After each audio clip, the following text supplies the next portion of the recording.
गीता में अर्जुन को स्वयं भगवान कह रहे हैं कि उस परमेश्वर की शरण में जा, उसके लिए उन संतों के पास जा जो तत्वदर्शी हो। इसी प्रकार हजरत मोहम्मद को उनका अल्लाह कह रहा है कि कोई और पूर्ण परमात्मा है, उसको पाने के लिए उन तत्वदर्शी संत की तलाश कर। वो प्रभु कौन है, ये जानने के लिए कृपया अवश्य सुनिए जगत गुरु तत्वदर्शी संत रामपाल जी महाराज के अमृत वचन। लड़के की हत्या अपने हाथ से की हुई और मां रोटी बना रही है, रो नहीं रही है, कहीं गुरुदेव को बेरा ना पट जा, ज्ञान ना हो जा और ये भोजन नहीं पाओगे, हम पापी जीवों का उद्धार नहीं होगा। नेकी ने इतना रोटी बनाई, कति नहीं रोई, मन पर सिकन भी नहीं आन दी ताकि महसूस भी ना हो जा। बनाकर रोटी उसको 3 दौना में, यानी ये मिट्टी के बर्तन होते थे पहले, उनको दौने बोलते थे। जैसे आजकल ये पत्तल चल पड़ी ना, उसमें लोहे के मिट्टी के दौने होते थे, कसोरे से होते थे, कौली टाइप। उन 3 दोनों में वह सारी सब्जी बना, रोटी राटी बनाकर दर दी। कबीर साहब ने कहा कि इनको 6 जगह कर दो, इसको प्रसाद बना के और सारे इकट्ठे खाएंगे। 3 वो गुरु शिष्य यानी कबीर साहब और कमाल और फरीद, और 3 वो घर के सदस्य। तो समन कहने लगा, महाराज जी आप खाओ, हम तो बाद में खाएंगे। अगर नहीं भैया, आज इकट्ठा ही भोजन खाना है। नहीं माने तो 5 दोनों में परोस दिया। कबीर साहब कहें इनको 6 में कर दो। अब न्यू कहे कि लड़का नहीं है तो बात बिगड़गी। उन्हें चुप करके 6 में कर दिया, और बैठ जाओ तुम भी सामने। वो भी बैठ के, 1 दोना खाली रह गया, वहां व्यक्ति नहीं था। कबीर साहब कहते हैं, आओ सेव जी मिलो ये प्रसाद प्रेम, और सिर कटते हैं चोरों के संता के नितक सेम। सेव धड़ पे शीश चढ़ा और बैठा पंगत माही, नहीं गहरा गर्दन के यो ओ से नहीं। ओए होए वो धड़, वो शीश उठ के अपने आप उस सेव की धड़ पर लग के और जीवित होकर बच्चा पंगत में आकर बैठ जाता है। उसके निशान भी नहीं था कि गर्दन कटा हुआ करे। बोल सतगुरुदेव की। बंदी छोड़ कबीर साहिब। तो माता पिता को शक हो गया कि ये सेव वही है या कोई और जादू का तो नहीं बन गया। उन्हें गर्दन से वो हटा के कपड़ा देखा, अंदर जाके देखा, वहां पर खून पड़ा हुआ था, लड़के की धड़ और शीश नहीं थी। चरना मगर का फूट फूट कर ओपरे, ए परवरदिगार आप कैसे आना हुआ, इस तुष्ट जीव के ऊपर क्यों कर रहम किया। कहने लगा, भाई आज के बाद तो 1 नंबर का सेठ होगा इस नगर में। उसके बाद वो सम्मन 1 नंबर का रईस आदमी बन गया और उनकी मुक्ति भी बन गई। बोल सतगुरुदेव की जय। बंदी छोड़ महाराज की जय। तुम कर जो पल में पारे हो जा रजा तेरी, तुम ओ रजा करी महाराज हो जा तेरी, महाराज हो जा रजा तेरी, तुम करे दो पल।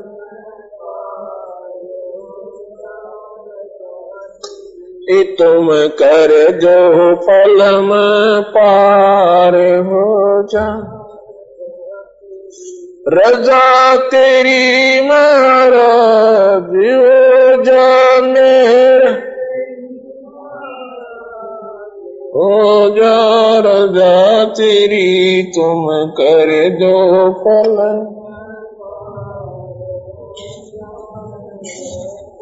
काल कष्ट से जीव दुखी, सुन मन तुमरे तरस आया कनु। काल कष्ट से जीव दुखी, सुन मन तुमरे तरस आया कनु।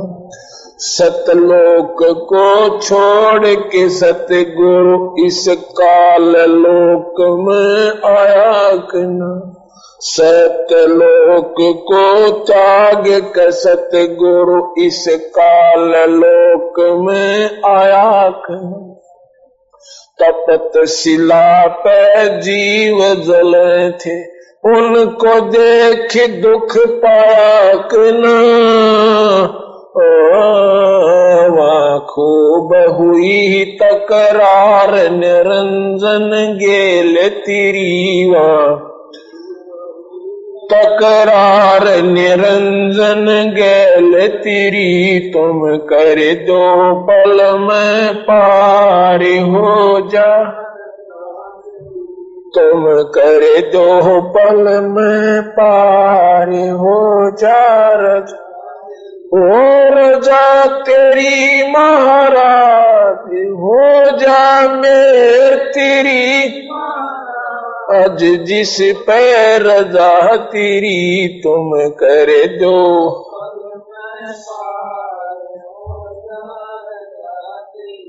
तुम कर दो मैं पार हो। प्रथम आए ब्रह्मा लोक में, ब्रह्मा जी समझाया कि न। विष्णु जी को शरण में लेके चरणों में लाया कि न। शिव शंकर को शिष्य बना के ये सोहम नाम सुनाया कि न। खूब हुई जयकार पहुंचे शिवपुरी थारी। खूब हुई जयकार शिवपुरी, तुम कर दो पल में पार हो जा। तुम कर दो पल में पार हो जा। और जा तेरी महाराज मेरे तेरी महाराज हो जा। रजा तेरी तुम कर दो।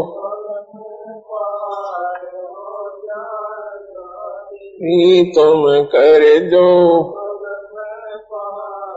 हो जा रजा।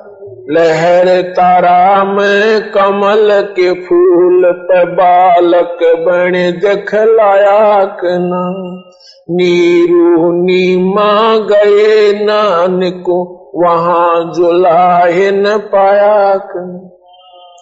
काजी आए नाम धरन को नाम कबीर धरवाया कि न। तुम पूर्ण ब्रह्म करतार बन गए कबीर हरि। तुम पूर्ण ब्रह्म करतार कबीर हरि, तुम कर दो ओ जा रजा तेरी। तुम कर दो पल में।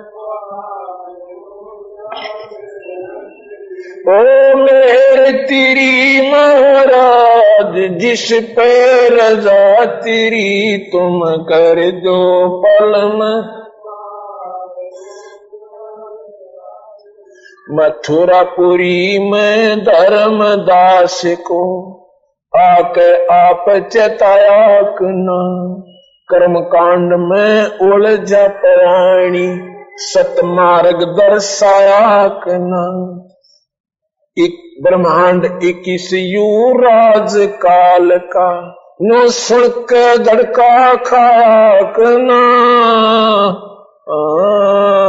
तुमने दे दिया सबद सार गीता दूर धरी। तुमने दे दिया सबद सार गीता दूर धरी। तुम कर दो पल में। तुम कर दो पल में पार हो जा।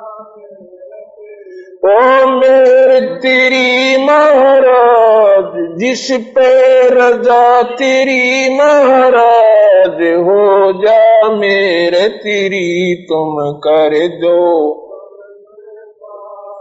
हो जा रजा तेरी तुम कर दो, पल में पार हो जा। बलक बुखार में संत कैद किए, आके आप छुटवाए कि न, महला पे ऊंट और महल सरा, कही सुन के चक्कर आए कि न, बंदी हो के सेज बिछाई तन तीन कोरड़े खाए कि न, तुम नर से बन गए नारी, ओढ़ा चीर जरी, तुम नर से नार ओढ़ा चीर जरी, तुम कर दो,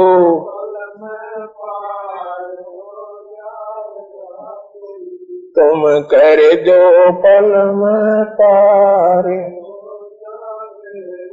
ओ मेरे तेरी महाराज हो जा, महाराज जिस पे मेरे तेरी तुम कर दो पल। रामानंद योग में उलझे, उस होकर सुलझाए कि न, सुपच सुदर नीरु निम सुपच सुदर्शन पश को शरण में लेके, अपने वचन निभाए कि न, नीरु निमा उसके मात पिता थे, वो बेटा बन मुक्ताए कि न, जीवा दत्ता की सुखी डार कर दी हरी भरी, जीवा दत्ता की सुखी कर दी हरी भरी, तुम कर दो, हो जा रजा तेरी तुम कर दो,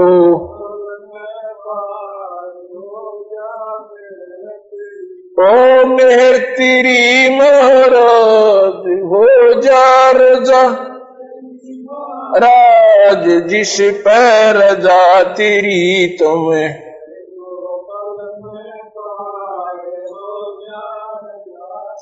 गरीब दास गए गऊ चरावण, दूध के प्याले पिए कि न, छोड़ानी में ग्रंथ की रचना कर, न्यारे भेद दिए कि न, रामदेवानंद संत तुम्हारे अपनी शरणा लिए कि न,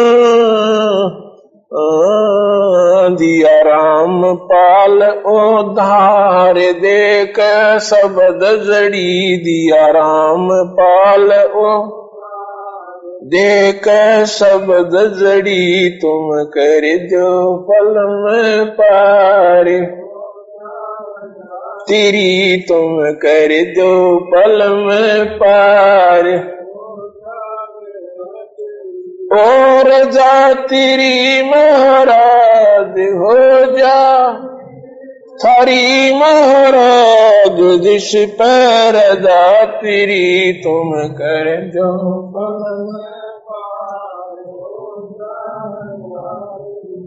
सत साहिब। अब इसमें आपने सुना कि काल कष्ट से जीव दुखी सुन, ये मन तुम्हारे तरस आया कि ना, सतलोक ने त्याग के सतगुरु इस काल लोक में आया कि ना, तपत सला पर जीव जड़े थे, उनको देख दुख पाया कि ना, वहां खूब हुई तकरार निरंजन गेल तेरी। अब आप सुनना ध्यान तो भक्तजनों, आपने ज्ञान बहुत सुन रखा है, क्योंकि भक्त आत्मा आत्म कल्याण के लिए ये सोचकर कि कोई भी संत आता है सत्संग जरूर सुनना चाहिए, बिल्कुल ठीक है। जब तक आप सत्संग में जाते रहिए जब तक सही संत आपको नहीं मिलेगा, क्योंकि विचार सुनने से जानकारी होती है और जहां तक आपको ज्ञान होता है वो ज्ञान आपको सहयोग देगा सतगुरु कबीर साहब की इस सत भक्ति की तरफ अग्रसर होने में। बार बार मैं इन बातों को क्यों दोहरा रहा हूं, क्योंकि जो मैं बात बता रहा हूं आप नादान बच्चे हो, अभी इस ज्ञान के बारे में आपको कति ज्ञान नहीं है, आप बिल्कुल अनभिज्ञ हो इस मार्ग में। जैसे छोटा सा बालक होता है ना, छोटा सा बच्चा, वो पिताजी से पूछता है कि पिताजी या दादाजी ये क्या है, वो बच्चा कहता है बेटा ये माइक है। वो कहता है क्या, ये माइक है। वो फिर कहता है क्या, ये माइक है। वो फिर कहता है क्या, क्योंकि उसको जो पिताजी कह रहे हैं वह बात समझ में नहीं आ रही कि ये माइक है या नहीं है। और जब वो सियाना हो जाएगा एक बार ही कहेंगे बेटा ये माइक है, इसको उठा कर ला। वो माइक उठा क्या ला, ये कि माइक है, ये आपने मंगाया था। तो आज आप जो है एक क्या शब्द है आपके पास, मैं जो बता रहा हूं आपको ये लगेगा क्या ऐसा होगा, आपके नहीं जचेगी। फिर सुनना, फिर सुनना और फिर सुनना, इसको कई बार सुनने से आप सियाने बन जाओगे। और फिर मैं जो भी बात कहूंगा आपको सच होगी, क्योंकि ये शास्त्रों पर आधारित है। जो माइक पर मैं बोल रहा हूं इसका एक एक अक्षर का जवाब देना होता है। ऐसे नहीं कोई उठ पटांग मार दे यहां का, एक भी शास्त्र से बाहर बात नहीं होगी। शास्त्र आपको मानने पड़ेंगे। शास्त्र ये भी है कबीर साहब की वाणी, कबीर सागर, शब्दावली बीजक, और शास्त्र ये भी है गरीबदास जी ने ज्यों का तो वर्णन किया हुआ है, जिसमें रामायण, महाभारत, गीता, भागवत और सतलोक की महिमा। और शास्त्र ये भी है गीता जी, वेद और पुराण, सुख सागर, महाभारत, रामायण, ये भी शास्त्र है। इन शास्त्रों के अंदर ये बातें जो मैं आपको बता रहा हूं, और इनसे बाहर जो है वो अब बता रहा हूं। इनसे बाहर वो क्या चीज है वो बता रहा हूं आपको, कि आपने गीता जी में सुना है कि मैं काल हूं भाई और सब जीवों को खाता हूं। जब भगवान इसी बूंदी सकल में, जिसने देखण ते कालजा धड़के, और वो सबको खा रहा है, देवताओं को भी खा रहा है, ऋषियों को भी खा रहा है। और अर्जुन कह रहा भगवान आप तो ऋषियों को भी खा रहे हो जो आपके गुणगान कर रहे हैं। तो वो कहता अर्जुन मैं ना छोड़ूं एक ने, क्योंकि मैं काल सुबाई और सबको खाता हूं। और उस काल की आप पूजा कर रहे हो। काल हमें खावर उसी को पूजन, देवता उसके गुणगान करें और उसको भी बख्श नहीं रहे। वो काल कैसे खाता है, ये शरीर नहीं खाने का, ये तो खोखा है, कवर है। इसके अंदर एक सूक्ष्म शरीर है, सूक्ष्म के अंदर एक कारण शरीर है, एक महाकारण शरीर है, उसके अंदर एक कवल्य शरीर भी है, और उसके अंदर ये जीवात्मा का असली स्वरूप है। इस काल नरेंद्र ने, जो ब्रह्मा विष्णु महेश के पिता है, सनातन भगवान जिसे कहते हैं, ब्रह्म जिसे कहते हैं, इसने क्या कर रखा है, इस काल ने इस जीव का असली स्वरूप खत्म कर रखा है। इसके ऊपर ये कवर चढ़ा दिए। इसका असली स्वरूप है 16 सूर्य का प्रकाश, यानी इतनी रोशनी है इस जीवात्मा की। लेकिन इसके ऊपर अपनी जो कारीगरी था, इसने अपने वो सूक्ष्म शरीर में लाकर छोड़ दिया। उस सूक्ष्म शरीर को फिर कभी कुत्ते के शरीर में प्रवेश कर देता है, कभी गधी बना देता है, कभी गधा बना देता है, और ऐसे इसका सिस्टम चलता रहता है। ये 1 लाख जीव खाता है रोजाना। एक भक्त ने प्रश्न किया कि महाराज जी हमने ये नहीं बात समझ में आई कि जीव तो अमर बचाते हैं, वो मरता नहीं, ये खाता कैसे है? हाँ कैसे खाता, बिल्कुल सही है, जीव अमर है, ये मरता नहीं। इसके अंदर जो खोखे में, इस कवर में एक शरीर जीव है, और वो सूक्ष्म शरीर के अंदर है। इसके अंदर सूक्ष्म शरीर है, और ये जो इसके माध्यम से आटा, ये नमक, मिठाई खाते हैं, शराब पीते हैं, बीड़ी पीते हैं, मांस खाते हैं, गंदी व्यसन देखते हैं, गंदे फिल्में देखते हैं, कुछ विचार करते हैं, इनका एक समावेश बन जाता है। इस शरीर के अंदर जो आवश्यक चीजें हैं, जैसे मांस बन गया, हड्डी की वृद्धि के लिए काम आया भोजन, और बाकी खून बना, नाड़ियों की वृद्धि बनी, बाकी त्वचा बनी, इसकी सारी व्यवस्था। उसके बाद एक और मैटर बनता है, जैसे इसमें खून न्यारा बनता है, वीर्य न्यारा बनता है, यानी और इसी प्रकार उनका भी एक और सूक्ष्म चीज बनती है। वो सूक्ष्म शरीर के ऊपर जाकर वो वासना जो हम सारे वर्ष जन्म ये खट्टे मीठे पदार्थ खाकर इस शरीर के माध्यम से, तो उसके ऊपर एक लेपन बन जाता है, इसके ऊपर सूक्ष्म शरीर के ऊपर।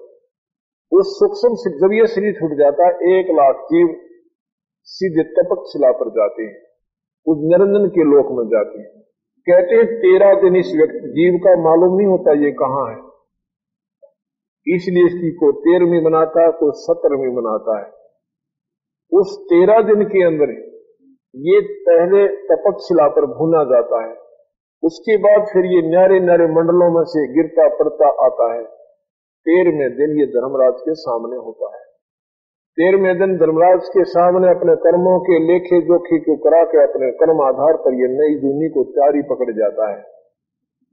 उस दिन इसकी 13वीं मनाई जाती है। ये वहां पर तपक शिला पर डाल दिया जाता है, वो पत्थर की टुकड़ी सबसे गर्म रहती है, इतनी टेम्परेचर वहां पर बहुत ज्यादा दिया जाता है ताकि उसके ऊपर लगी हुई वासनाओं को, उस मल को निकाल दिया जाए।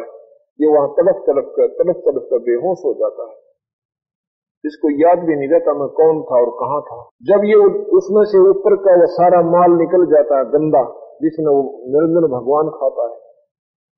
1 लाख जीवों का जीव मरता नहीं, पर मन से बुरी हालत हो जाती है। फिर ये आकर के अपना लेखा जोखा करा के 84 के ये दंड कर्म दंड ये अलग है, 1 लाख जीवों का आहार वो काल न्यारा करता है। एक समय की बात है, धर्मदास जी ने पूछा कि हे भगवान, हे कबीर भगवान, हे पूर्ण ब्रह्म, आप क्यों कैसे आना होगा आपका इस गंदे लोक में? कहता है मैं क्या बताऊं भाई, ये सभी आत्माएं मेरी हैं, यहां पर जितनी भी जीव आत्मा ये मेरी हैं, ये सब सतलोक में रहती थी, ये इस काल के चुंगल में आ गई, इसने इनको बहका लिया, अट्रैक्शन कर ली, अपनी तरफ अट्रैक्ट कर लिया। ये नादान आत्मा अपनी मर्जी से इसके साथ आ गई और अब इन्हें इनका सारी दुर्गति कर रखी है। किसी को कुत्ता बनाता है, किसी को सूर बना के बिष्टा खिलाता है, और मनुष्य जन्म में भी कोई जीव सुखी नहीं है, ना देवता सुखी है, ब्रह्मा विष्णु महेश भी सुखी नहीं है। तो कहते हैं फिर क्या हुआ मालिक, कि जब ये तपक शिला के ऊपर ये जीव जल रहे थे, वहां पर इनको भूना जा रहा था, ये रो रो कर पुकार रहे थे कि हे कोई भगवान है तो हमारी रक्षा करो, हे परमात्मा हम यहाँ क्यों कष्ट पा रहे हैं। उनके दुखों को सुनकर भाई धर्मदास मैं उस स्थान पर आ गया जहां पर वो जीव जल रहे थे। जब मैं तपस्शिला के सामने खड़ा हुआ तो उन जीवों की जलन बंद होगी, जो वो जल रहे थे उनको पीड़ा थी, पीड़ा बंद होगी और शांत होकर बैठ गए। और जब सामने मुझे देखा तो चरणों में प्रणाम करते हैं, कहते हैं हे भगवान आप कौन हो? कि मैं भगवान हूं भाई, मैं परमात्मा हूं, मैं पूर्ण ब्रह्म हूं। कहते हैं भगवान फिर हम यहाँ कौन से कर्म का दंड भोग रहे हैं? कहा कि ये बिना कर्म का दंड है तुम्हें, ये बिना कर्म का दंड है। वो क्यों मालिक? कि तुम जिस भगवान की पूजा कर रहे थे उस काल की, जो गीता में कहता मैं काल हूं सबको खाऊंगा, उस काल ने तुम्हें यहां डाल रखा है, अपना 1 लाख जीवों का ये आहार प्रतिदिन करता है। उसमें पंडित लोग भी थे जो वेदों के ज्ञाता थे, वहां पर देवता लोग भी थे, उसमें लिख रखा देवताओं को भी खा रहा तो वो देवता भी थे, वह ऋषि भी थे, क्योंकि देवता भी मरते हैं, देवता भी मरते हैं, उनका शरीर छूट जाता है, फिर उनको भी वहां बोलना जाता है, एक बार यहां से भी जाते हैं। ये सब मिलाकर के 1 लाख की रोज कोटा पूरा कर लेता वो कालबली, जो ब्रह्मा विष्णु महेश का पिताजी है, जिसको सनातन भगवान कहते हैं। तो भी वहां जब मैं वहां पर आकर खड़ा हुआ तो मुझे मेरे चरणों में गिर जाते हैं, भगवान हमने बचा लो। वो कहता है कि जब मैं मृत मंडल में जाता हूं और तुम्हें कहता हूं कि तुम ये साधना कर रहे हो, ये तुम्हें हानिकारक होगी, तुम काल की पूजा कर रहे हो, ते तुम ब्रह्मा की कर रहे हो, ते विष्णु की कर रहे हो, ते माता की कर रहे हो, ते शिव की कर रहे हो, ये काल की पूजा है, क्योंकि ये काल के नीचे हैं, ये काल के अंतर्गत आते हैं। इनकी पूजा करने से आप काल से बाहर नहीं हो सकते। ठीक है, इनकी पूजा से जितनी राहत होगी ये दे देंगे, आपको स्वर्ग भी दे देंगे, जरूर जैसी मुक्ति भी कर देंगे, लेकिन आपका छुटकारा पूर्ण होगा तो मेरी शरण में होगा। लेकिन उस समय तुम मानते नहीं मेरी बातों को, तुम वकील बन जाते हो, इन शास्त्रों के ऊपर आरूढ़ होकर के हमारी बातों को नहीं सुनते। अब तुम्हें बेड़ा पट गया, ज्ञान हो गया, तो वो सभी कहते हैं भगवान हमने बचा लो, अब तो हमारे से गलती बन गई, तो परमात्मा हमारी रक्षा करो। कहने लगा ऐसे नहीं कर सकता, मैं वचनबद्ध हो चुका हूं इस काल के सामने, और तुम अपनी मर्जी से धोखा खाकर इसके साथ आए थे। एक काम करना, जब तुम मृत मंडल में जाओ और किसी भाग्यवान को मनुष्य शरीर प्राप्त हो जाए, बहन या भाई का, स्त्री या पुरुष को, उस समय मेरा कोई नुमाइंदा संत ये ऊट पटांग बात बताता हुआ कहीं मिल जाना तो ना, उससे लात जाके नाम ले लेना। नाम लेने के बाद फिर मैं जानो और यो काल जाने, तुम्हारे पास वो काल आ नहीं सकता। और फिर तुम्हें ये तपक खिलाकर नहीं आना पड़ेगा जिसने मेरा नाम ले लिया, आपको 83 में नहीं जाना पड़ेगा, आपका मनुष्य शरीर होता रहेगा जब तक यहां से पार नहीं होगे। तो बोले जब तुम जाए धरो जग देहा, जब तुम जाए धरो जग नर देहा, तब तुम करना मेरे शब्द स्नेहा। तब मेरे इस नाम के शब्द के ऊपर जो गुरु जी हमारा नुमाइंदा संत देव है, उस पर विश्वास कर लेना, उससे प्यार कर लेना, नाम से लग जाना, फिर मैं जानू यू काल जाना, ये काल तुम्हारे नजदीक नहीं आएगा। तो उसमें कहते भगवान अब हम क्या करें, अब तो तुम भाई ये खाएगा तुम्हें। इतने में वो काल निरंजन, वो बूंदी सकल का जो गीता में दिखावा समय विराट रूप, वो असली रूप में वहां रहता है। और गीता में लिखा अर्जुन, इस रूप को मेरे को कोई नहीं देख सकता, ना वेदों साधना से, ना यज्ञों से, ना कोई जप से, ना तप से, अर्थात किसी भी प्रकार से इस रूप को जो मैंने आज तुझे दिखा दिया, इसको कोई नहीं देख सकता। किसी साधना से भी मेरे पास नहीं आ सकती, इसलिए उसको निराकार मान लिया। क्योंकि वहां ना ब्रह्मा जा सकता, ना विष्णु जा सकता, ना कोई साधना से उसके पास जा सकता। किंतु उसने बीच में ऐसा एक भयंकर एक लपटे छोड़ रखी। 97 टाइम 97 बार भगवान शिव जी ने, शंकर जी ने चेष्टा की अपनी समाधि ऊपर चढ़ाने की, लेकिन वो प्रथम सुन में, द्वितीय तीसरी सुन से वापस आ जाता है। इस काल का तीसरी सुन से ऊपरले सिरे पे इसका अपना लोक है। 97 बार शिव शंकर ध्याया माने योग मेडिटेशन किया इसने 97 टाइम, और भाई इस निरंजन का वो पार नहीं पाया, निरंजन तक भी नहीं पहुंच पाया। इतने में जब वो आता है, उसको देखकर सब भयभीत हो जाती है, कहने लगे भाई यूं है उतारा भगवान जिसमें तुम पूजा करते और जिसको तुम कहते थे और गीता में पढ़ा करते। अब तुम्हें तुम्हारा माल खाने आया था, पर इसने मेरी शक्ति से तुम यहाँ बैठे हो, इससे पहले तुम यहाँ से जा चुके होते। इसके पास वहां ऑटोमेटिक रिमोट कंट्रोल है, वहीं से दबा देता है और तुम यहाँ से उछल जाते, तुम जाकर के वहां गिर जाते, ये बाद में इस माल में खाता आके। लेकिन ये मैं यहाँ बैठा हूं, इसकी सिद्धि फेल है, इसने अपनी तरफ से जो रिमोट दबा दिया वहां से, तो उन्हें सोचा तुम जा चुके हो, लेकिन मैं तुम्हें दिखाना चाहता था कि ये तुम्हारा भगवान से निराकार कहते हो।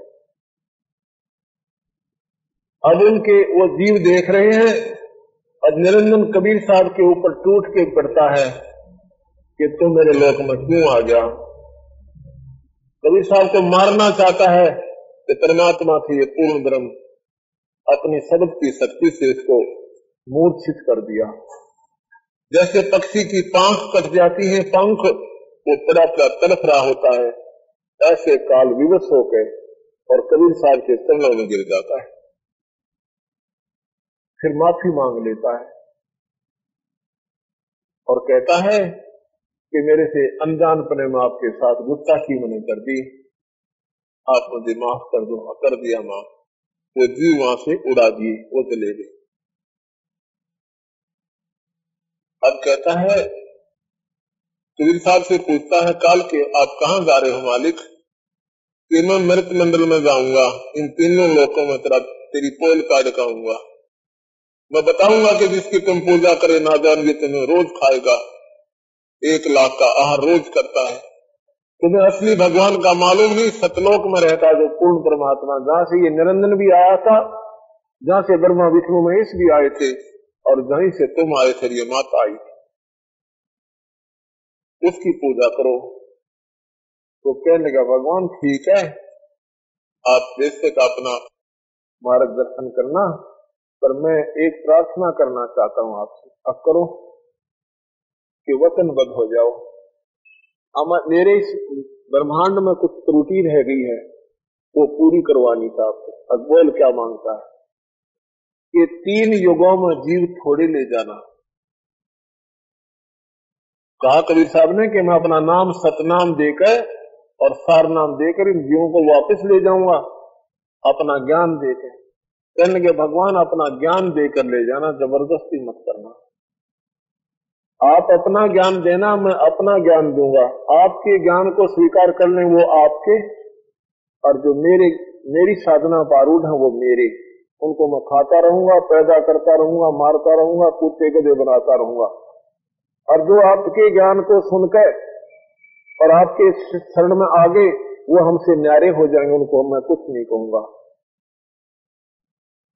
अच्छा, और 3 युगों में जीव कम ले जाना मालिक, सतयुग त्रेता द्वापर माही, और तीनों युग जीव छोड़े जाए। चौथा युग जब कलयुग आवे, तब शरण जीव हो जावे।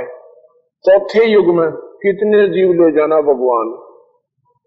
अच्छा भाई चलो, और क्या चाहता है कि मेरा जो अंश अवतार है, मेरा विष्णु अवतार जो है रामचंद्र बनकर जाएगा, उसकी सीता उठेगी पत्नी, और समुद्र पर पुल नहीं बनेगा, आप वो पुल बनवाना, ये कृपा करना।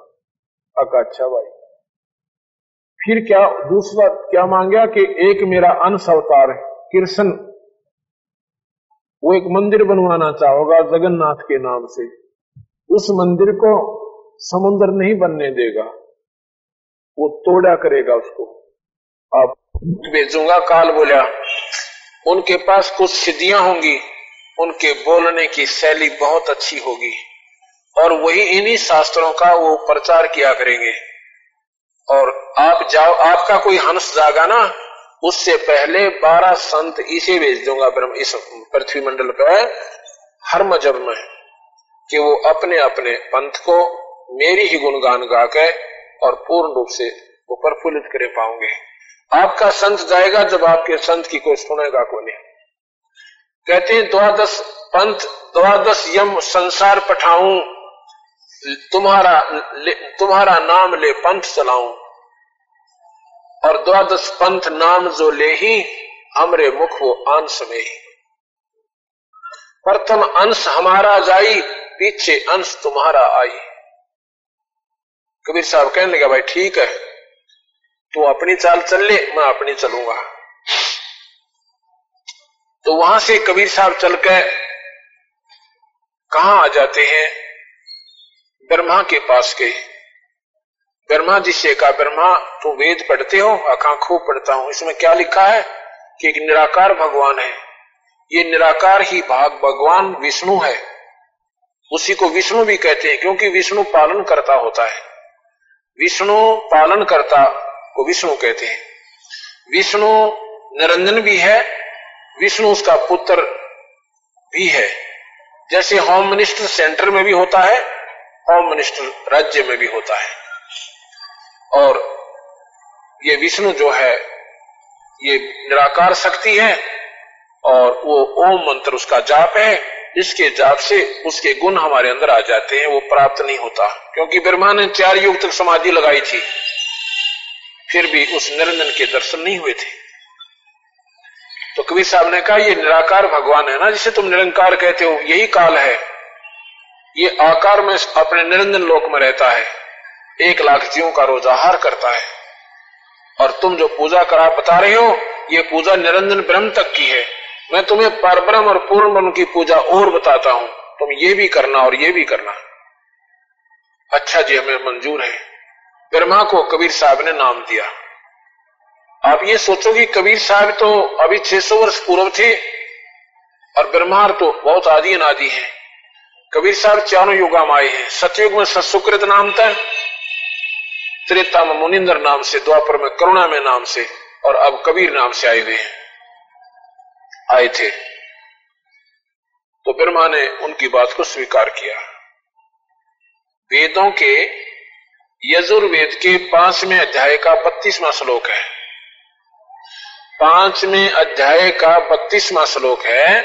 उसमें के लिख रखा है कि जिस परमात्मा से, अब चक्कर क्या पड़ रहा है कि ना तो हमने वेद पढ़ दिए किसी ने, ना तो ये शास्त्र आए, ये सारे थे संस्कृत में। अब जिसने जैसे भी हमें बता दिया उसी तरह हम संस्कृत अपन आया नहीं करती कि हमारे पूर्वज पढ़े लिखे नहीं थे। ये चंद लोग पढ़ा करते हुए अपनी गिटमट करके और सच्चाई न छुपा के और अपने हिसाब से सेटिंग कराया करते।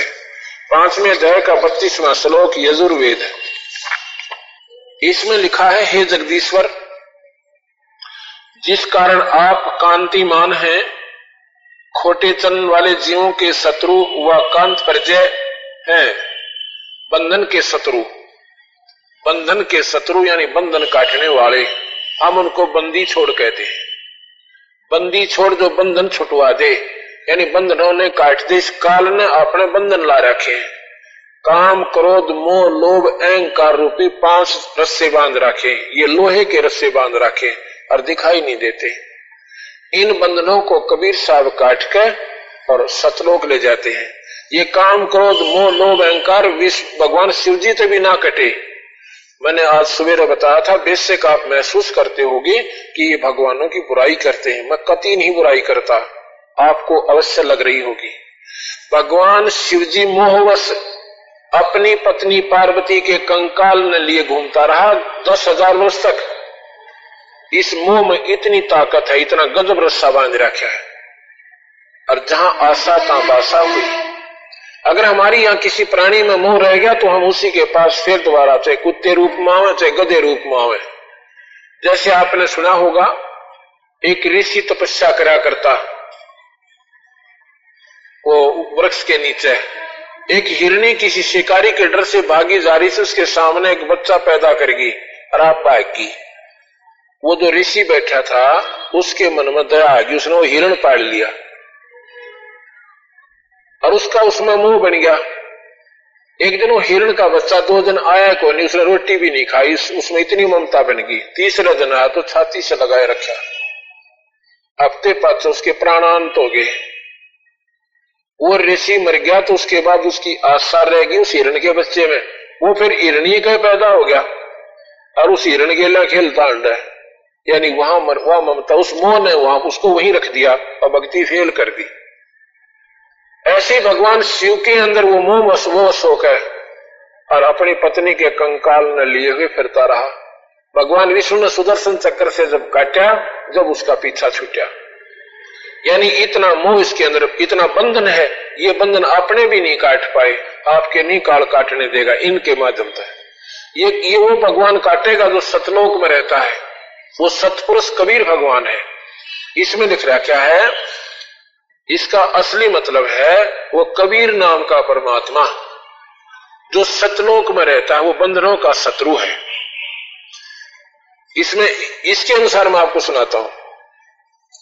खोटे चलन वालों जीवों का शत्रु कांत प्रजय, वह बंधनों के शत्रु तारादि तंतुओं के विस्तार करने वाले, बंधन के शत्रु यानी बंधन काटने वाले, बंदी छोड़।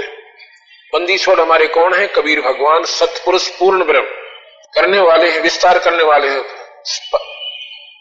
प्रशंसनीय, सेवा युक्त, स्वयं शुद्ध है, सबको शोधने वाले, अच्छे प्रकार प्रकाशमान है, पदार्थों को अति सूक्ष्म, पवित्र और सभा में कल्याण करने वाले हैं, जैसे हर्षित और दूसरे के पदार्थ हर लेने वालों को मारने वाले हैं, जैसे होम के द्रव्यों को यथायोग व्यवहार में लाने वाले और सुख दुख को सहन करने और कराने वाले हैं, जैसे अंतरिक्ष को प्रकाश करने वाले और सतधाम युक्त हैं। वो बंदी छोड़ बंधनों के शत्रु उस सतधाम में रहते हैं, सतलोक में रहते हैं। ये यजुर्वेद बता रहा है। यजुर्वेद, इसमें 5वें अध्याय का 32वां श्लोक अगर किसी ने सरलाच कर रखा हो तो आप पढ़ लेना वहां पर। इसमें लिखा कि वो सतधाम युक्त है, यानी वो सतलोक में रहता है, वो भगवान, वो पूर्ण परमात्मा है, सतधाम युक्त है।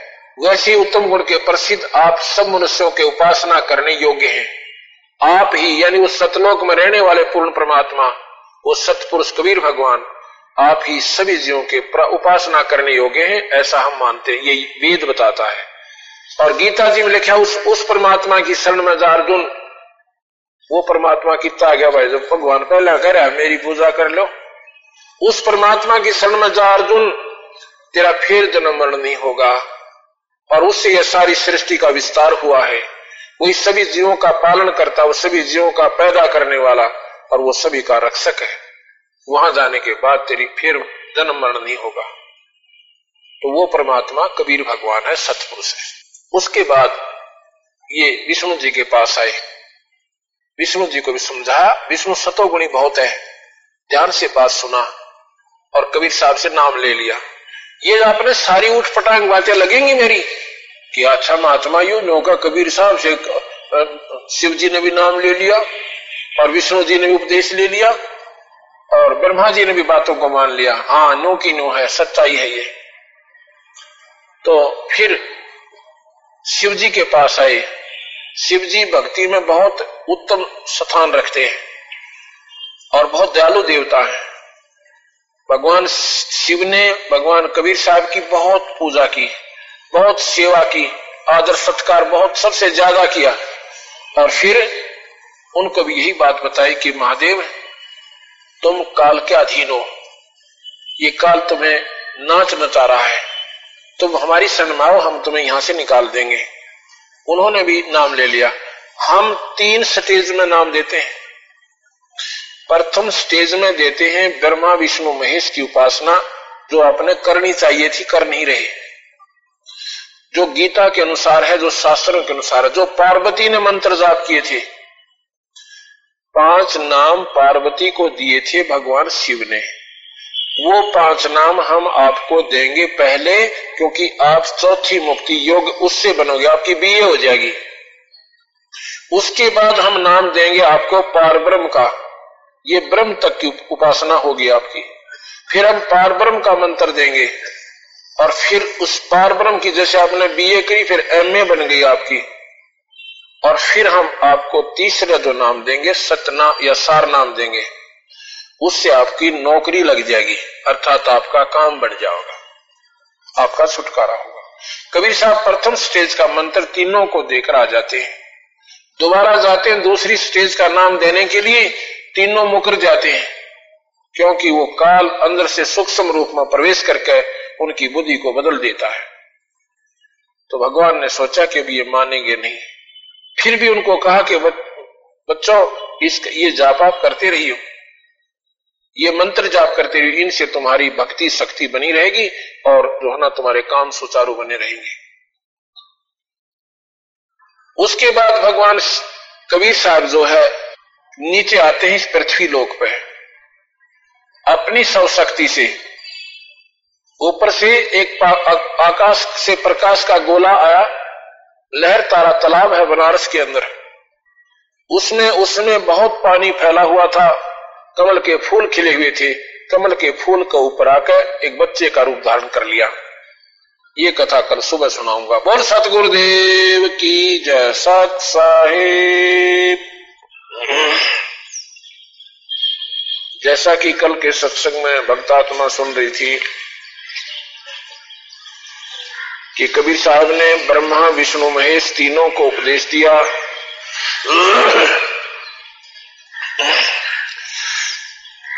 गरीबदास जी महाराज कहते हैं, हम बैरागी ब्रह्म पद सन्यासी महादेव और सोहम मंत्र दिया शिव जी को, वो करे हमारी सेव।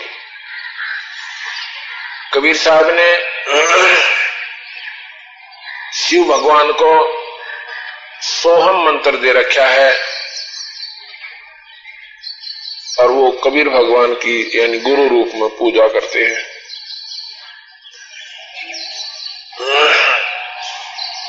जब कबीर साहब ने देखा कि ये ब्रह्मा विष्णु महेश तो काल में फिर दोबारा अपने प्रभुता में ले लिए, क्योंकि जैसे आप सत्संग सुनकर जाते हैं, प्रथम बार कोई भक्त आत्मा आती है, उसमें अवश्य कबीर साहब के बारे में एक विशेष कसक उत्पन्न होती है और ये ज्ञान काफी सत्य नजर आता है। घर जाते ही वो विचार बदलने शुरू हो जाते हैं, क्योंकि वहां पर वो काल निरंजन के प्रभाव उस मूल ज्ञान को समाप्त करके अपना स्थान बनाए रखता है। ऐसे ही उनके साथ हुआ। जब सतगुरु ने यथार्थता बताई, उस समय सतगुरु वहां पर थे, काल नहीं था, तो जो बताई बातें कबीर भगवान ने वो सारी की सारी ब्रह्मा विष्णु में इसको तीनों को अच्छी लगी और सत्य नजर आई। लेकिन साहब के आने के बाद वो काल वहां पर गुप्त रूप में पहुंच जाता है, मन में स्व उथल पुथल करता है और कहता है कि ये कुछ नहीं है, तो हमारे पास ये शक्ति है, तुम्हारे पास ये शक्ति है, काम संभालो, वो कर लो, ठाठम ठाठ। तो वो फिर विचलित हो गए। उसके बाद कबीर साहब ने यहां अमृत मंडल में आने का विचार किया। जब वो कलयुग में आए, उस समय एक बनारस के अंदर, बनारस कहो, काशी कहो, वाराणसी कहो, इसके 3 नाम हैं भिन्न भिन्न। बनारस, वाराणसी और काशी, ये 3 नाम एक ही शहर के हैं।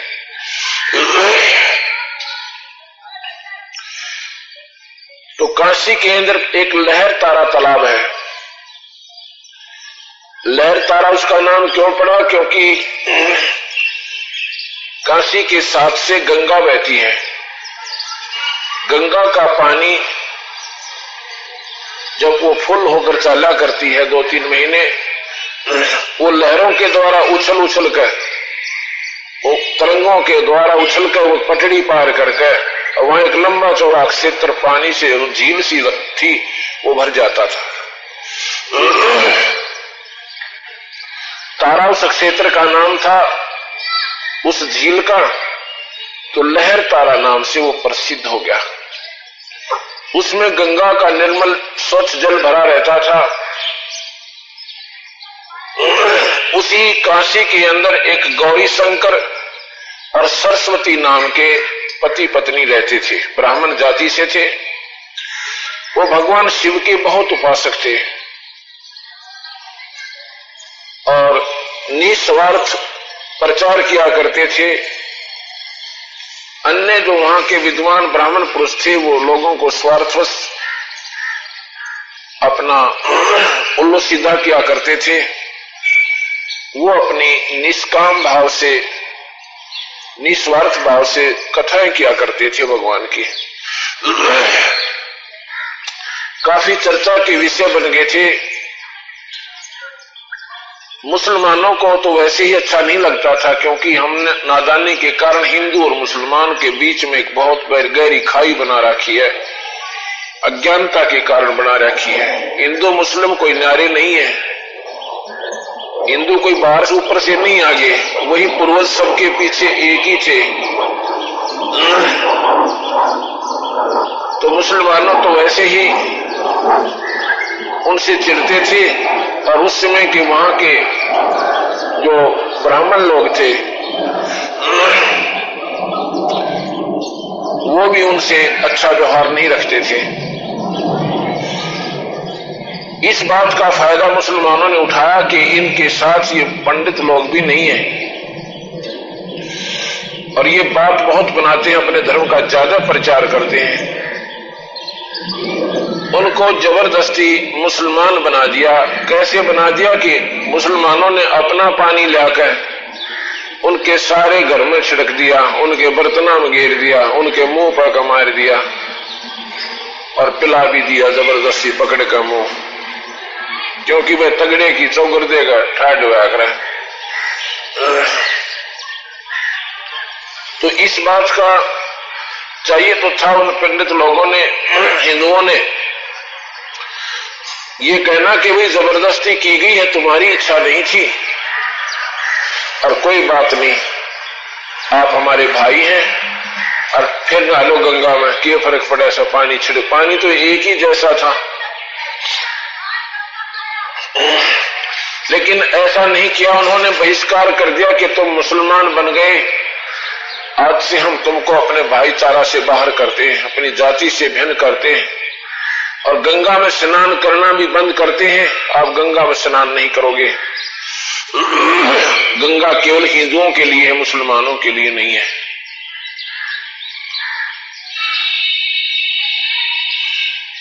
अब उन्होंने क्या सोचा कि अच्छी बात फंसी है, तो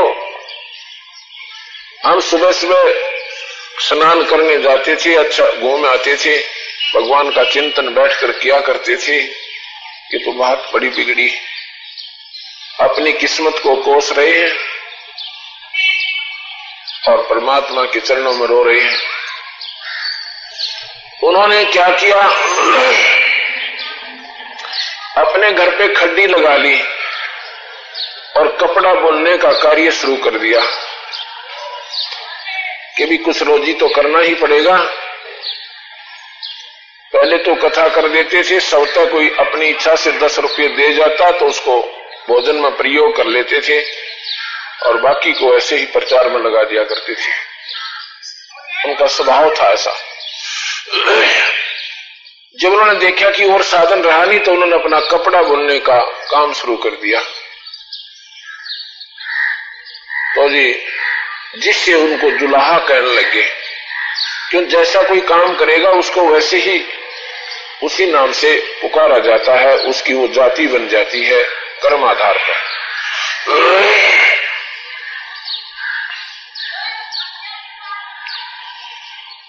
उन्होंने सुबह सुबह स्नान करना और भगवान का चिंतन करना नहीं छोड़ा था। उसके लिए उन्होंने सोचा कि गंगा में स्नान कराना हमारा वर्जित हो गया है। उसके लिए उन्होंने वो लहर तारा तालाब सिलेक्ट किया, जो कि उनकी झोपड़ी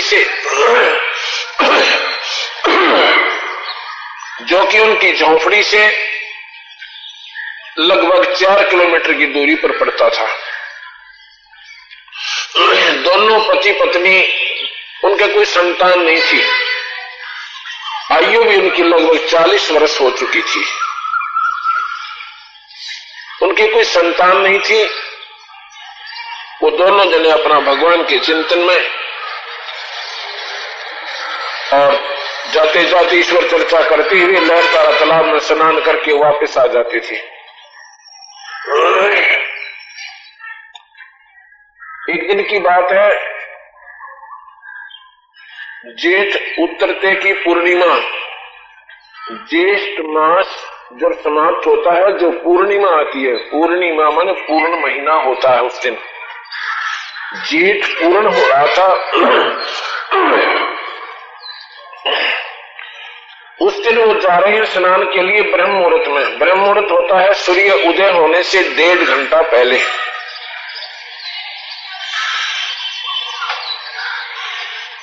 तो जब वो चले हैं और थोड़ा जल्दी चले तो वहां जाकर वह पहुंचते हैं, रास्ते में बातें कर रही है। उनका नाम नीरू और नीमा रख दिया। उनका मूल नाम गौरी शंकर और सरस्वती था, फिर उनका नाम नीरू और नीमा रख दिया। नीमा कहती जा रही है कि हमारे भाग्य में भगवान ने ये क्या किया, हम कैसे अभागी हैं, हमारे लोग दर्शन भी करना नहीं चाहते। कहते हैं तुम निसंतान हो और सुबह सुबह हमें दिखाई ना दिया करो, तुम्हारे दर्शन भी अशुभ है। ये हमारे समाज में एक ऐसी बुरी बीमारी यानी बुराई घर कर चुकी है कि लोग कहेंगे कि तो बेऔलादा है, इसका सुबह सुबह दर्शन ना करिए। अब उन औलाद वाला ने के चाटा बाल के गड़े और भाई फिर उनकी ब्रांड माटी हो है क्यों, उनकी कोमत उनको उनके बच्चों द्वारा कटवाया करे से। ऐसा नहीं होना चाहिए, बल्कि हमारी सिंपैथी होनी चाहिए उस व्यक्ति की साथ। उसको कहना चाहिए कोई बात ना भाई, भगवान के घर में जैसा भी उसकी व्यवस्था है हमने ऐसे ही रहना चाहिए। जिनके संतान है वो कौन से विमान में बैठ कर जाएंगे या कोई ज्यादा सुखी हो जाएंगे। या तो ऐसी बीमारी है जिसका संतान नहीं है वो दुखी, और जिसका संतान से वो महादुखी। एक समय की बात है, एक बुजुर्ग अपनी आंखें देखी बात बताओ। ऐसे ही किसी कोई हमारा दोस्त था यानी, और उसका वो रिश्तेदार पड़ा था। जब हमने ये नाम ले ही लिया था और कभी ऐसे ही कोई सत्संग होता था कहीं उसमें हम चले जाते थे, वो कहने लगा एक बार वहां होकर चलेंगे, हमारा रिश्तेदार है उसके वहां घर होके चलेंगे, उसको अधरंग मार गया है। रास्ते में ही पड़ा था, हम स्कूटर ले रखा था, वहां चलो उधर से निकल लेंगे। हम गए तो वहां पंचायत हो रही और वो बूढ़ा बोलिया जा को ना माड़ा माड़ा सा न्योका, अब देखो रो मेरी रोटी भी बाहर होगी भी न, 4 लड़के उसके, आज मेरी रोटी भी बाहर होगी न। इनका जो है ना 4 किले थे, मैंने 16 किले बनाए, मेरे हाथ काले कर लिए, दिन रात लगा रहा। और इनकी इतने ठाठ से शादी करी। वो क्या था कि वो बूढ़ा जो है पहले बर्थडे के मारा, तो 1 महीने में वो बर्थडे वाले भी छिक लिए। कहने लगे भाई मेरे मारे बस का कोई ना, अब मारे थी कि न्यारा दे रखा पिताजिया ने, भाई बाटा बाटा करो 1 महीने इसकी सेवा। तो बाटा बाटा महीना महीना सेवा शुरू कर दी और महीने में भी छिक लिए। यानी उसकी कोई संभाल नहीं, बने 2-2 दिन नहाए हो जा, टट्टी माए पड़ी रहे उसकी, साफ करें कोई नहीं। आखिर में पंचायत हुई गांव की, उन्होंने फैसला किया भाई या तो इसने संभाल लो और नहीं इसका तरीका ढूंढे। अकबर तुम में ढूंढ लो इसका तरीका, क्यों ढूंढोगे कि इसके जम्मे जो है ना तारो 16 किले हैं, इस बूढ़े के से 3-3.5 किले हाउस, हम उसको देंगे जो इसकी सेवा करेगा।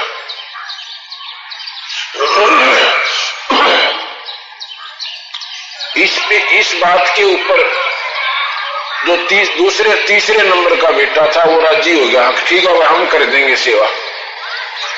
उन 3.5 किले के लालच में पिताजी की सेवा स्वीकार की गई। 6 महीने में उनने भी हाथ जोड़ लिए कि इन किलिया ने भी किसी ने दे दो और मारे उसका कोई ना। उस समय उनके रिश्तेदार भी आए हुए थे और वो भी बुला रखा था साथ में, जो मेरे साथ जिसने जाना था।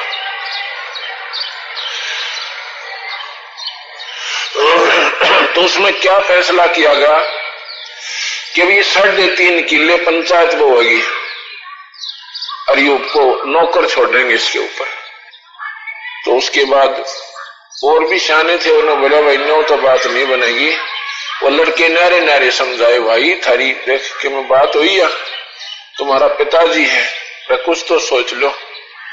अब न्यू है लड़के स्वीकार कर लें तो उनकी पत्नी आकड़ पड़ जाए, क्यों बोली तो तड़के निकल जाए, मैं संभालना तो मनना पड़ा सही, इसकी स्वीकृति से के बनेगा। तो कहने का भाव ये है, मैं तो बोला भाई तू अपना फैसला कर ले, मैं चला, मेरा तो कर्जा पैट गया धर्म देखो, रोनता चला गया मैं सत्संग नहीं देख करो। मैं अरबूडा फेरे उन पोत्या नौकर पड़ा पड़ा हो जा, बेटा तो गहरे कर दियो, पोत्या ही कसर रह रही, उन लाड कर और उसकी रोटी नहीं मिल रही उसको, नादान को हम इतने गिर रखे इस काल में। मैं तो वहां से चल पड़ा, मेरा अपनी देखा जाता है। ये 2-3 चोट मेरे हृदय में तुरंत लाग गई जो मैं सत्संग में लगा, जिससे और स्पीड पकड़ गया। वो अरे तो बूंदा काम सारा तो भाई वो बेटे वाले बने बैठे हैं।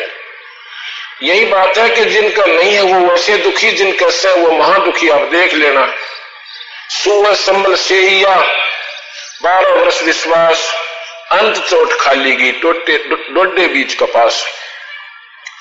हम सभी अपनी संतान को उत्तम मानते हैं, अपने बेटे ने कोई बुरा नहीं मानता। जिनके डक के मारे है ना वो भी अपने बेटे ने लको छपोगे ना मारा कुछ नहीं करता, बिल्कुल ठीक से टट्टू ठीक से थारा, कब तक छुपा रखोगे इस बुराइयों को। तो कहने का भाव मेरा ये है कि यहाँ अमू लल्लो पत्तों सी करके अपना सेटिंग सी बना रहे हैं, पर ठीक ठाक कुछ नहीं से। ठीक है तो दोगड़ी भगवान कबीर साहब का नाम उसके शरणा में पड़ा रहना, और जो हो रहा है वो प्रारंभ ही हो रहा है। अच्छे बच्चे हैं तो भी उनके संस्कार से, नकम्मे हैं तो भी वो कर्महीन से, तो वो अपने ऐसे ही भोगेंगे। ठीक है दुख में दुखी होना भी पड़े से, पर नाम के ऊपर ज्यादा आस्था रखे, इन बातों को विचार में ज्यादा रखे कि यहाँ कोई किसी का कोई नहीं। ये संसार ऐसा बताया जैसे एक तोता होता सुआ, वो एक संभल का पेड़ बहुत बढ़िया ऐसा लगता है जैसे बड़ा फलदार वृक्ष होगा। जब वो उगता है उसके ऊपर टकटकी बांध लेता है कि ये बड़ा फल होएगा, इसके बड़े अच्छे फल लगेंगे, मैं खाऊंगा। 12 वर्ष के बाद उसके फल आते हैं, वो फल इतने अच्छे होते हैं जानू इसमें बहुत अच्छा खाने का फल है, और अंत में वो पीले पीले भी हो जाते हैं। और जब वो पीले हो जाते हैं, परिपक्व हो जाते हैं, तो वो तोता न सोचे भी न खा ले, उसमें चौंच मारता है। चौंच मारते उसमें कपास होती है, रुई होती है, उसके जो है ना वो चौंच मारा क्यों, खाने के लिए तो अच्छा जोड़ते मारा आदमी। जैसे किसी सब्जी में अच्छी चोखी मिर्च हो और खाने लगे जब तो आदमी पूरी ठोक कर उसमें इतनी सारी, और जब वो भीतर डाले जब ऊपर न मुंह करा है फिर पानी पियो से उसने मुश्किल हो जाती है, क्या तो बात बिगड़ेगी। ऐसे जब वो चौंच मारी ना खाने की दृष्टि से अच्छी गाइड के लिए, और वो जो उस रुई थी उसके अंदर फंसी चौंच में, उसने जान बचानी मुश्किल होगी। तो यहां कहते हैं सुबह संबल से या 12 वर्ष विश्वास, अंत चोट खाली गई व डोडे बीच कपास। तो ये ऐसा संभल कैसा रूख ये संसार है। हमने ये आसला रखी है बुढ़ापे में सुखी होंगे, बच्चे सियाने हो जाएंगे, इनका ब्याह कर देंगे, अपना काम संभाल लेंगे। बच्चे सियाने होंगे इतने बूढ़ा मर लेगा क्यों, उसके वह सेटिंग हो ना, कदे बालक काम ठीक ना करें, कदे नो नुकसान कर दे, उड़े कुरड़े जा बैठा बैठा और मन मन गिल गिल जाले, वो नो कह जाएंगे आप घर रहो पर डटा को नहीं जा। तो ये समस्या उसका दूनी लगेगी। अच्छा बुढ़ापे में विशेषकर गांव में जो है ना बूढ़ा की ड्यूटी लगे पाली जाने की, और बूढ़ी आएगी लागे और पोते पोती खिलाएगी। ये भी न कितना ही खिला ले आओगी ना खेत में तो बहू और पोता रोनता पाएगा 36 मिनट डांट मारेगी, तड़किया की रोनती होगी छोरे ने। और चाहे कितना खिला रही हो और वो सूत बैठ जाए उसमें रोने का तो उसने जान मुश्किल हो जाए अगर बूढ़ी ने अकीब रहना के कहेगी। तो ये हमारे ऊपर ऐसी बाउंडेशन है जो हमें करनी भी पड़ रही है, इनके बिना हम जा भी नहीं सकते क्योंकि ये हमारे बंधन बन गए, हम अपने संस्कार में उलझ गए। इसका तरीका है, कहते हैं अनसाइया में बहुत पसारा रे, एक मंत्र का सारा रे। इस वक्त एक नाम का ही हिसाब है। कबीरा ये तन जाएगा सके तो ठाहर ला, कै सेवा कर साधु की का गोविंद के गुण का। जब नाम आप ले रखा होगा ना बच्चों को, अपने पोतों को, अपने देवताओं को आप भगवान की कथा सुनाया करोगे, उनको जो रोएंगे ना कथा से बलवाया करोगे, उनको प्रसन्न किया करोगे।